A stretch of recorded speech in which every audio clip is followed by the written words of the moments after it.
Bonjour à tous et bienvenue sur Campus Channel Exécutif. Aujourd'hui, nous accueillons l'IE Paris-Sorbonne et son exécutif MBA Management et Administration des entreprises, plus connu sous le nom de MBA MAE. Pour nous en parler, trois invités de marque comme toujours, le directeur et professeur au sein du MBA Olivier Delavillarmoy, ainsi que deux de ses anciennes étudiantes, une majeure de promo, Natacha Malouf, ainsi que Stéphanie Corteval. Ils sont tous les trois là pour répondre à mes questions, mais avant cela, on commence avec l'instant corporate.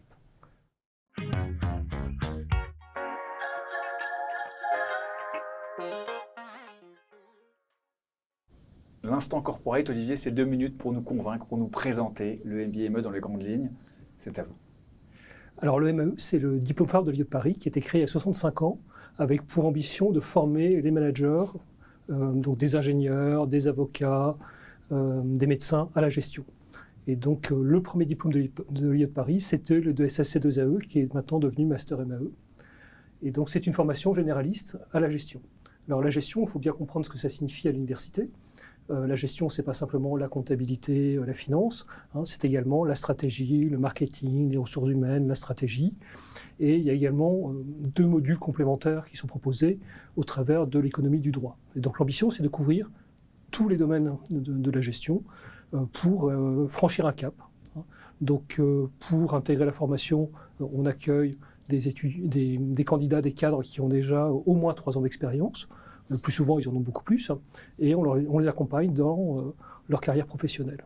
Et donc, s'agissant du diplôme phare de l'IAE, il était décliné de différentes manières, puisqu'il existe un parcours en anglais, et puis également, il est proposé à l'étranger, donc aujourd'hui au Vietnam, à l'île Maurice, en Tunisie, au Maroc, et dans un certain nombre d'autres pays. Natacha, je vous ai vu acquiescer sur la variété des profils, il y en a qui ont plus de 3 ans d'expérience. Quel était votre profil, vous, par exemple ? Pour ma part, je suis ingénieure de formation initiale et j'ai travaillé pendant à peu près 10 ans avant d'intégrer le MAE. J'avais moins de 30 ans en commençant et en arrivant au sein de mon groupe, au sein de ma promotion, je me suis rendu compte qu'il y avait effectivement une diversité de profils, que ce soit en termes de background culturel tout simplement, mais aussi en termes de carrière. Donc il y avait des restaurateurs, des avocats, des personnes du domaine pharmaceutique et avec des âges différents. On pouvait avoir jusqu'à 40-50 ans parfois et avoir cette possibilité d'interagir au sein de notre promotion. Alors comment on sait justement, Stéphanie, si on en a un point dans sa carrière où on a besoin de partir, obtenir un MBA? Qu'est-ce qui fait, quel est l'élément déclencheur pour vous, j'imagine, déjà plus personnellement, et puis par rapport aux autres personnes de votre promo que vous avez pu croiser? Alors pour moi, personnellement, ça a été assez clair. En fait, mon employeur m'a demandé de reprendre 2 directions de l'entreprise, la direction RH et la direction administrative et financière de l'entreprise. Et comme j'ai un background, plutôt une formation ingénieur à l'origine, j'avais pas toute cette formation RH, cette formation administrative, financière, et donc j'ai souhaité me former pour avoir toutes les compétences nécessaires pour prendre ces 2 postes. Donc ça c'est pour en ce qui me concerne. Et pour les personnes de la promo, c'est vrai que cette diversité de profils qu'on peut rencontrer, qui est très riche, montre également une démarche différente pour chacun. Certains souhaitaient parfois créer leur propre entreprise. Pour d'autres, c'était une démarche un peu comme la mienne, c'est-à-dire aller prendre des postes de direction. Et donc, dans tous les cas, c'était obtenir les compétences nécessaires pour évoluer dans leur carrière professionnelle. Ce que je n'ai pas dit en vous présentant, c'est que l'une d'entre vous a eu des cours du soir, quand l'autre a eu des cours du jour.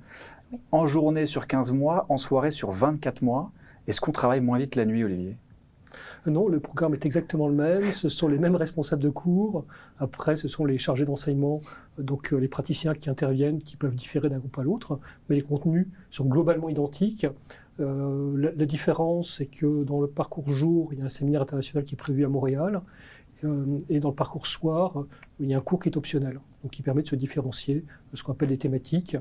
Donc c'est soit un cours de contrôle de gestion approfondie, mais ça peut être aussi également un cours sur une session sur les partenariats publics-privés, en relation donc avec les chaires de recherche de l'IAE. Il y a un séminaire qui est dédié aux questions d'éthique et de RSE. Donc on a 7 séminaires différents, il y en a un qui est orienté Big Data, donc qui permet d'avoir une une coloration un petit peu différente de son MBA. Donc voilà la principale différence entre les deux parcours en termes de contenu. Et alors on choisit en fonction de son emploi du temps, de ses envies, d'avoir un rythme peut-être plus étalé. Après, c'est la culture de l'IE de Paris de proposer des cursus qu'on peut suivre en temps caché. Donc sans informer son employeur, on peut venir tranquillement le soir à l'IE de Paris pour se former. Alors souvent ça se voit, alors ça se voit pas au travers des absences de l'entreprise, mais c'est les collègues de travail qui disent mais qu'est-ce qui se passe? Tu poses plein de questions, tu changes, et là on fait un coming out, on dit bah oui, je suis en train de me former à l'IE de Paris. Donc c'est pour ça au départ il y a le cours du soir, mais après la formule qui est la plus agréable, enfin, c'est de négocier du temps avec son employeur. Ça peut être des congés, des RTT, éventuellement du temps alloué par l'employeur pour suivre sa formation. Donc, puisqu'en journée, c'est un vendredi, un samedi, tous les 15 jours, 3 semaines. L'IAE de Paris met en avant la VAP, la VAP. Il s'agit de quoi? De quoi s'agit-il, pardon? Alors, la VAP, on connaît beaucoup la VAE, donc, qui permet d'obtenir un diplôme sans suivre les cours, donc sur la base de l'expérience professionnelle. Donc, je me souviens de quelques dirigeants d'entreprises très importantes, donc qui étaient ingénieurs et qui voulaient un diplôme de gestion MBA. Et donc, ils construisent un dossier, c'est souvent très long, et puis ils soutiennent leur dossier, ils obtiennent le diplôme. La VAP, c'est différent, ça permet de rentrer dans le MAE sans avoir un bac plus 4, puisque le prérequis, c'est un bac plus 4. Et donc, on a par exemple, je pense à un programme à l'étranger, un étudiant, créateur d'entreprise, 300 salariés, bachelier, et donc qui souhaite intégrer le MBA. Et donc, il fait une VAP, il suit le programme, ça a été compliqué, et le MBA l'a transformé. C'est valorisation des acquis professionnels, c'est ça? Exactement. Comment se passent les premiers jours lorsqu'on revient sur les bancs de l'école après avoir connu la vie active, un salaire, on a sûrement une vie privée, une vie familiale qu'on ramène avec nous? Comment ça se passe le premier jour? On se regarde tous, on se dit qu'est-ce qu'on fait là? Qu'est-ce qui se passe? Alors, je me souviens du tout premier jour où on était tous ensemble, je pense tout groupe confondu, presque toute promotion confondue, dans un espace très large, et l'intervenante était venue nous exposer notre tout premier cas. Donc, ça commence très vite. On n'a même pas le temps d'assimiler qu'on est en train de reprendre nos études. Dans mon cas particulier, vu que c'était des cours de soir, et donc ma vie n'a pas changé, sauf pour mon vendredi soir qui devait être bloqué pour les cours, et après je me suis rendu compte qu'il fallait bloquer tous mes soirs pour étudier, pour faire les travaux de groupe et pour préparer les examens. Tout cela pendant la période de Covid, parce que dans mon cas c'était entre 2020 et 2022, donc la vie était pratiquement arrêtée à part travailler et manger, dormir, quoi. Donc le fait d'ajouter cette dimension d'études n'a rien changé, à part le fait que, oui, effectivement, on devait se remettre dans un cadre un petit peu plus strict, un peu plus discipliné, où il fallait être là pour suivre des cours, mais aussi s'organiser pour faire le travail qui doit être fait, qui est quand même très conséquent, que ce soit individuellement ou avec des équipes. Donc ça demande beaucoup de discipline et beaucoup d'investissement. Natacha nous parle de ces soirées qu'elle a sacrifiées. Est-ce qu'il y a d'autres changements auxquels il faut se préparer lorsqu'on va intégrer le MBA MAE? Alors oui, en effet, c'est un bouleversement. Je pense que c'est un bouleversement en termes d'organisation personnelle. Donc quand on a une famille, un travail, on doit prendre du temps un peu sur chacune des phases de notre vie. Au niveau du travail, donc moi j'étais en session bloquée, donc le vendredi et le samedi, donc j'avais une journée pris sur mon temps de travail, mais je n'avais pas forcément moins de travail pour autant, donc il faut pouvoir compenser par ailleurs. Et puis en termes de vie de famille, il faut on a une journée en moins. On a une journée en moins, des soirées en moins, parce qu'en effet, on travaille beaucoup le soir dans nos groupes de TD. Donc il faut que la famille soit supporter, il faut qu'elle soit partie prenante dans l'aventure. Donc c'est une aventure un peu collective, avec son employeur, avec son entreprise, ses collègues, et puis avec sa famille. Donc il faut pouvoir organiser tout ça. Mais c'est une aventure extraordinaire, et on s'épanouit de manière fantastique, parce qu'on apprend énormément. On change d'un point de vue à la fois personnel et professionnel, et tout le monde a y gagner à la fin. Alors ça, c'est une dimension qui revient souvent, de devoir justement changer sa vie personnelle, enfin, de devoir la préparer, et que la famille doit s'intégrer aussi au MBA d'une manière indirecte. Quelle est la principale difficulté d'enseigner à des professionnels qui vont avoir justement, ils viennent avec une vie personnelle, une vie professionnelle, donc sur la 2 jours par semaine. Quelle est la principale difficulté en tant que professeur? Peut-être que les autres professeurs aussi ont eu les mêmes difficultés que vous, mais qu'on rencontre. C'est pas une difficulté, c'est un plaisir. Parce que avec les jeunes étudiants, on parle de concepts, de notions qu'ils ne maîtrisent pas, on parle de procédures, d'organisation, les concepts sont très abstraits pour eux. Et un public de formation continue, c'est complètement différent parce qu'ils réagissent à beaucoup plus de choses. Donc c'est un public qui est souvent présenté comme étant plus exigeant. Et donc c'est plutôt nous en termes d'organisation, ça signifie qu'on a des enseignants qui ne sont pas les mêmes que pour la formation initiale. Donc on a des enseignants qui ont l'expérience, qui vont être capables de répondre à nos étudiants. Mais ce n'est pas une difficulté, enfin, c'est plutôt une organisation différente. Et donc concrètement, si on prend le cas de l'IE de Paris, ça signifie qu'on est ouvert le soir. Le soir, on a du support, donc on a du personnel à l'accueil. Les locaux sont ouverts le samedi pour accueillir les étudiants. Donc c'est plus une organisation autour de ce public qui a des exigences différentes de la formation initiale. Vous l'avez ressenti, ça, Natacha, justement, voilà, je voyais acquiescer en même temps qu'Olivier parlait. C'était comme ça que vous avez vécu les professeurs? C'est surtout la disponibilité des professeurs et de l'équipe de l'administration qu'on retient. J'avais l'occasion et le plaisir d'être l'une des 2 déléguées de ma classe, donc j'avais un échange assez régulier avec les personnes qui s'occupaient de nous et qui étaient dédiées au cours du soir, au cours du jour, etc. Les échanges de mails étaient très fluides, on avait les réponses très rapidement et on avait aussi l'occasion de s'exprimer sur ce qui nous plaisait, ce qui ne nous plaisait pas, et cette expression était systématiquement prise en compte, qu'elle soit faite non officiellement ou officiellement lors des instances dédiées aux délégués qui pouvaient remonter les problématiques rencontrées par les élèves. Les réactions étaient là et on remercie fortement l'équipe enseignante et l'équipe administrative pour leur disponibilité pendant tout notre parcours. Ça a dû être aussi actif pour eux que pour nous. Pourquoi on choisit de faire un MBA à l'IAE Paris-Sorbonne? Alors, pour la notoriété de l'IAE, c'est un cursus qui est assez connu. On connaît à la fois son sérieux et la profondeur des sujets qui sont abordés. C'est-à-dire qu'on va vraiment au bout de chacun des sujets avec toute la variété des domaines qui sont abordés. Tous les domaines de l'entreprise, que ce soit la partie juridique, la partie marketing, la partie comptabilité, RH, etc. Ça nous permet d'avoir vraiment des bases solides dans tous les domaines d'activité de l'entreprise. Donc ça, c'est vraiment ce qui m'a plu en allant à l'IAE. Et pour vous, Natacha? En plus de ce qui a déjà été dit, bien évidemment.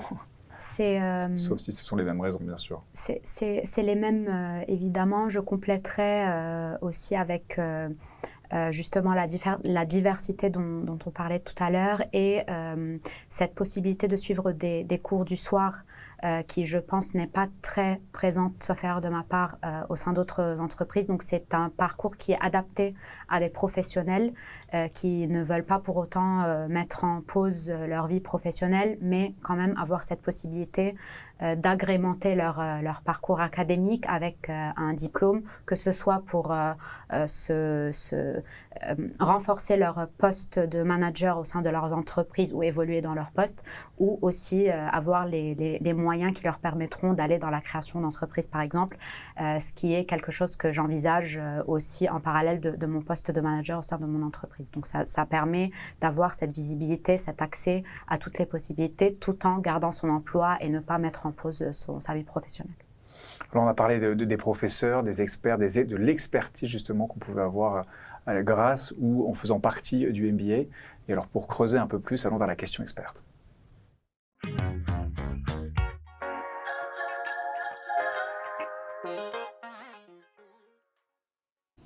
On parle beaucoup de contenu, on parle de hard skills d'une certaine manière, voilà, finance, contrôle de gestion, marketing.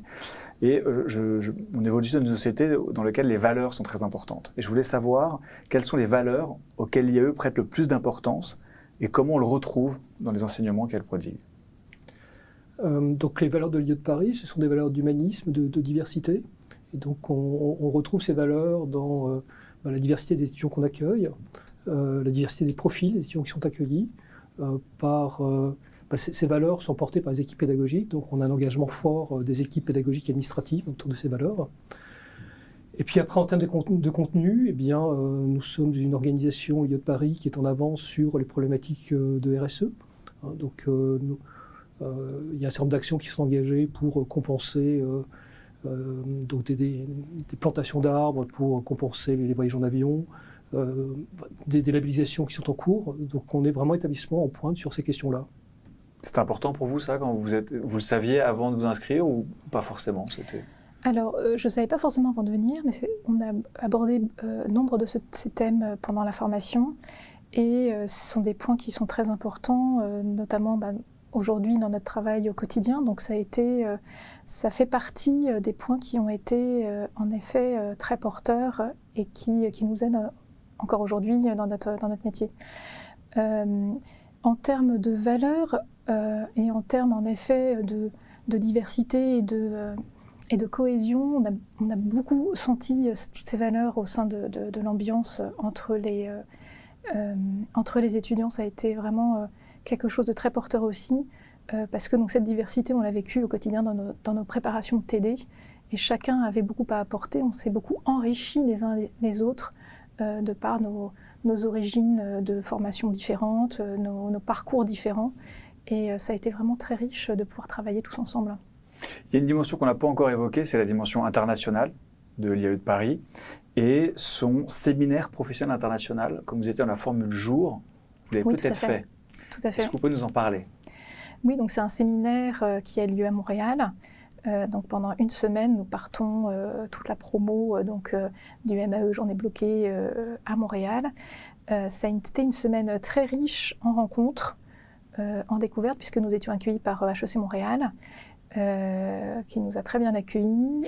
On a rencontré des entrepreneurs, des chefs d'entreprise, et on a pu avoir des conférences sur l'économie du Québec, l'économie du Canada de manière générale. Ça a été vraiment très intéressant, très riche. Est-ce que ça vous a mis un pied au Canada grâce à ce séminaire, ou est-ce que, pas forcément, est-ce que ça permet d'ouvrir des opportunités de carrière là-bas, si jamais c'était son choix? Alors, il se trouve que c'était pas forcément ma voie pour moi, mais pour certains, oui. C'est-à-dire que certains ont réfléchi à pourquoi pas ouvrir des opportunités là-bas. Enfin, ça fait partie des sujets de conversation.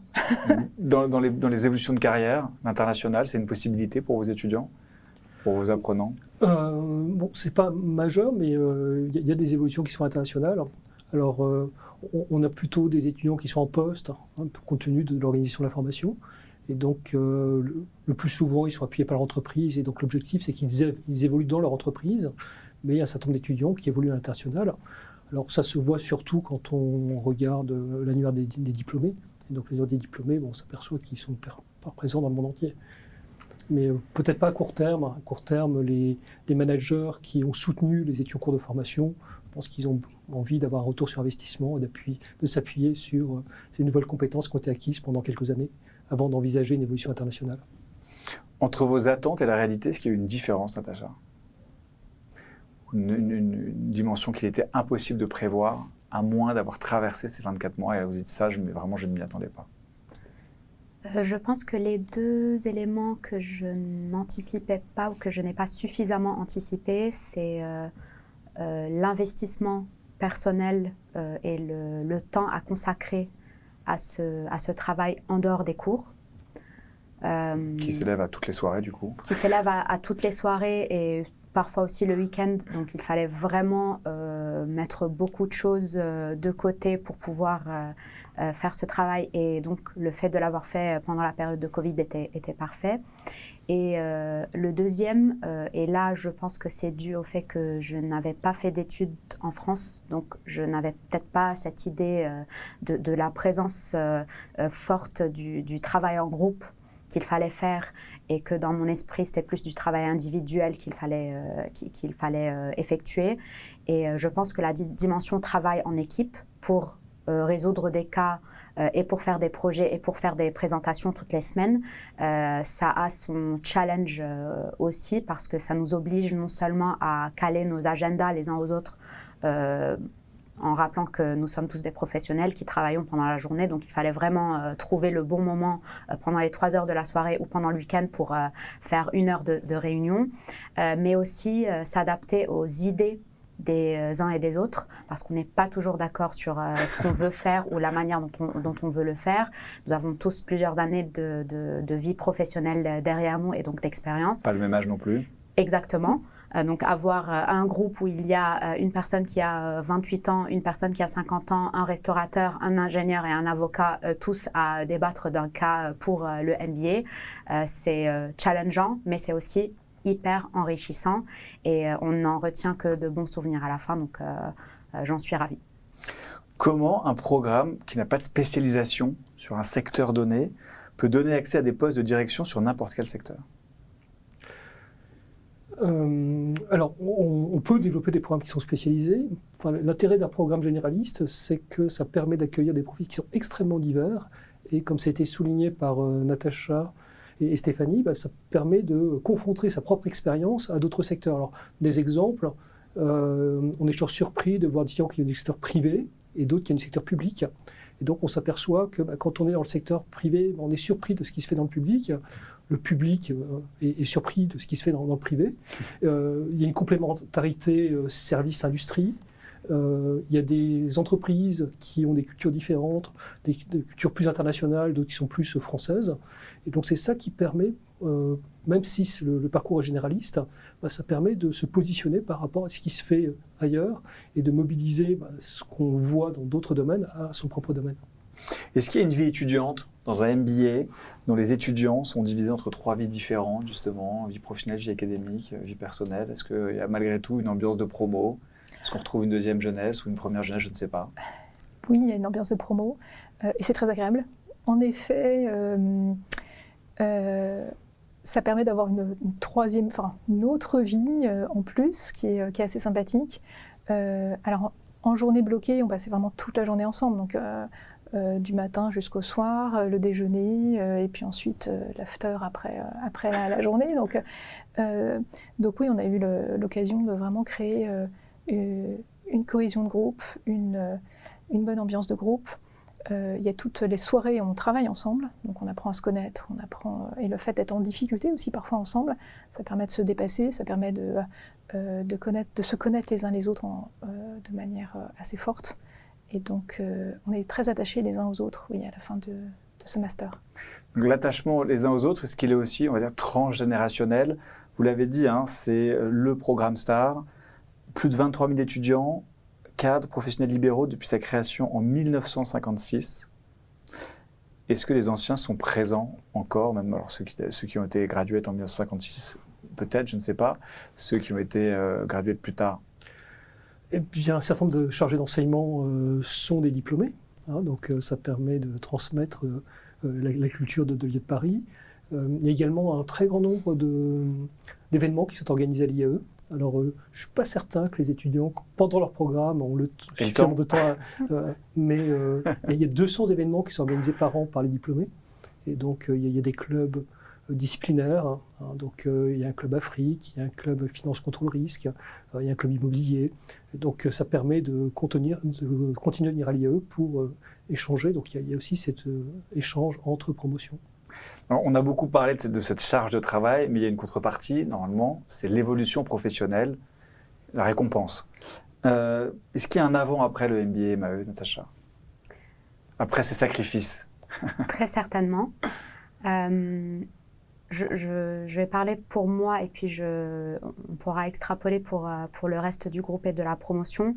Dans mon cas, mon objectif était un petit peu particulier par rapport à la raison pour laquelle j'ai suivi ce MBA, et c'était vraiment pour acquérir des connaissances dans des domaines du business de manière générale que je n'avais pas de par ma formation, mais auxquels j'étais confrontée dans ma vie professionnelle. Donc je voulais acquérir ces connaissances non seulement pour devenir plus légitime dans mon rôle de manager, mais plutôt pour envisager une future éventuelle reconversion professionnelle vers un domaine qui n'a absolument rien à voir avec ma formation initiale.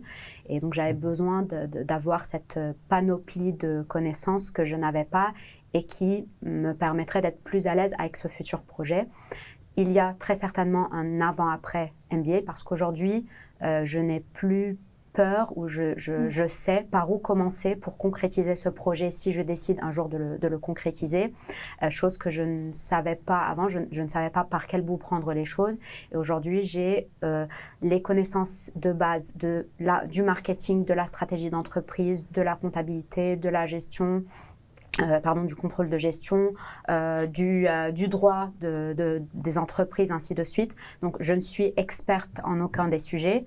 Néanmoins, le MBA m'a permis d'avoir les clés pour que je puisse communiquer avec les experts au sein de cette future entreprise que je pourrais créer. De gagner en légitimité aussi, j'imagine, c'est ça? Exactement. Que ce soit dans mon poste actuel ou dans un poste futur ou dans une entreprise future que je voudrais, où je voudrais me retrouver. Donc, j'ai ce qu'il faut, que ce soit sur mon CV du simple fait que j'y ai marqué MBA Sorbonne, voilà, ou sinon de par mes connaissances aujourd'hui en parlant avec mes responsables et avec mes équipes. On entend directement la différence entre ce que je pouvais dire avant et ce que j'ai à dire aujourd'hui. C'est pareil pour vous, Stéphanie? Ah oui, tout à fait. C'est-à-dire qu'on gagne une confiance en soi qui est fantastique. C'est-à-dire que suivre ce MBA, ça permet d'avoir un socle de compétences qui nous permet de comprendre vraiment toutes les notions stratégiques de chacun toutes les parties de l'entreprise. C'est-à-dire qu'on comprend la stratégie financière, on comprend la stratégie SI, la stratégie marketing, on voit vers où l'entreprise va. On peut y participer pleinement de manière forte et légitime, en effet. Donc ça, c'est un point qui est vraiment assez fantastique. On en sort renforcé, on en sort avec une confiance en soi qui se voit. C'est-à-dire que c'est vrai que en sortant du master, on a une présence dans l'entreprise qui est différente. On a une assise qui est différente, on a en effet une légitimité qui est différente. Et ça, c'est très très important et très fort pour l'avenir. Donc les changements peuvent aussi être intérieurs, ils ne sont pas forcément visibles extérieurement. Mais pour les changements extérieurs, quelles sont les trajectoires possibles après le MBA, Olivier? Qu'est-ce qu'on constate? Qu'est-ce que vous constatez chez vos étudiants en général?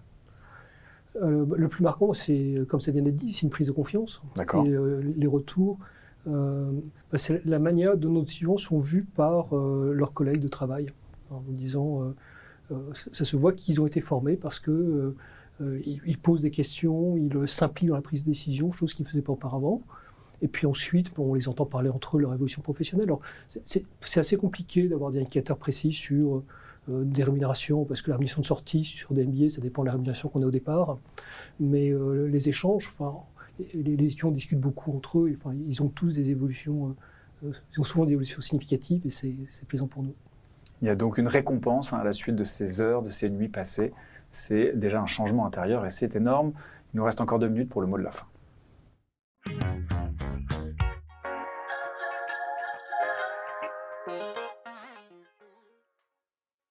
Deux minutes pour peut-être préciser un point qui n'a pas encore été évoqué, à l'inverse, souligner, s'appuyer sur un point qui a déjà été mentionné. Natacha, je vais vous laisser commencer. Quelle serait votre conclusion? Je conclurai en 2 volets. Le premier, c'est un mot d'encouragement pour des personnes qui... Courage. Exactement, pour des personnes qui sont en train de faire le MBA, mais aussi des personnes qui sont en train d'y penser. N'hésitez pas, allez-y. C'est beaucoup de travail, oui, mais la récompense est là, en fin de compte, et ça passe vite. Ça passe très très vite, profitez-en. Ne soyez pas trop noyés dans le travail non plus.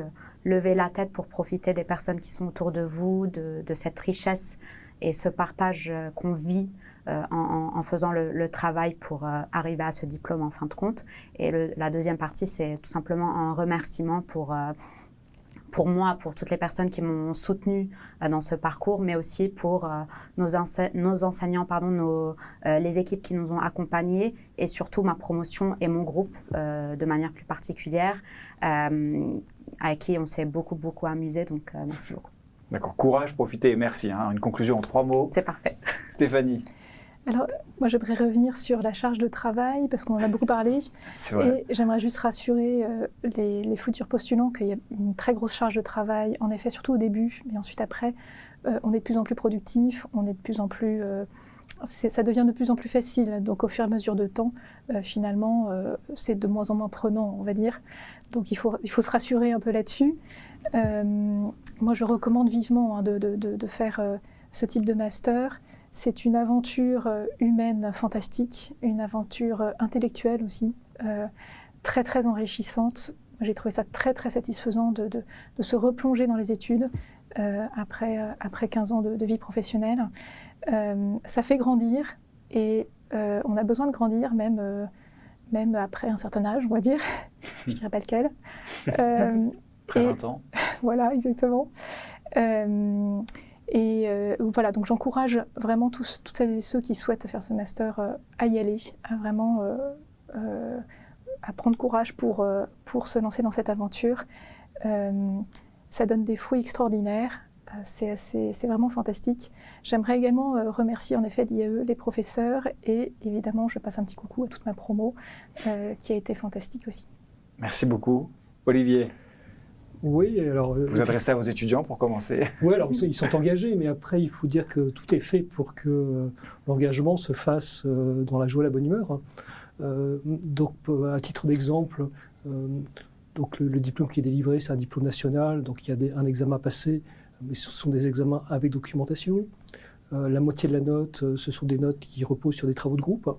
Donc le groupe est très important pour développer des soft skills. Donc effectivement, on communique beaucoup sur le contenu des matières, comptabilité, finance, marketing. Mais après, la pédagogie qui est mise en œuvre vise à développer les fameux soft skills. Et donc on travaille en groupe, on se soutient et donc on se surpasse. Et donc même l'examen, même si c'est individuel, les étudiants préparent en groupe. Donc il n'y a que les 3 heures d'examen qui sont en fait passées seules. Et donc tout ça fait qu'on est dans une dynamique qui est extrêmement favorable. Et donc, ce qui est très surprenant pour nous, c'est de voir les taux de succès. Donc, on est toujours très heureux d'avoir des groupes où on a 100% de réussite. Alors, ça n'arrive pas à tous les coups, mais après ce qu'on a pu entendre, donc effectivement, nos étudiants disent qu'ils travaillent beaucoup, mais il y en a très très peu qui sont laissés sur le côté du chemin. Et ceux qui sont peut-être un tout petit peu inquiets par le discours de l'engagement nécessaire pour suivre une formation à l'IA de Paris, ce sont des choses qui sont évaluées lors de l'entretien de sélection. Et donc l'enjeu pour nous, ce n'est pas d'accueillir tout le monde, c'est une formation qui est sélective, mais l'idée c'est 2 points. Est-ce que notre projet correspond à notre interlocuteur? Et puis deuxième élément, est-ce que notre interlocuteur a les capacités de valider? Donc si vous avez un doute, venez nous voir et si ça fonctionne, eh bien, il n'y a aucune raison de ne pas y arriver. Merci Olivier, merci Natacha, merci Stéphanie. Merci. Merci à tous les 3 d'avoir répondu à toutes mes questions. Vous l'avez compris, ce MBA, ce n'est pas simplement une évolution de carrière, c'est aussi une évolution intérieure. Il y a certes du travail, mais un travail qui sera adapté à votre personnalité. Et puis surtout un booster de carrière, vous l'avez vu, des changements intérieurs et extérieurs. Si cela vous intéresse, c'est à l'IAE de Paris, Executive MBA, Management et Administration d'entreprise, le MBA MAE pour les intimes. Je vous remercie d'avoir regardé ce campus exécutif et je vous dis à très bientôt.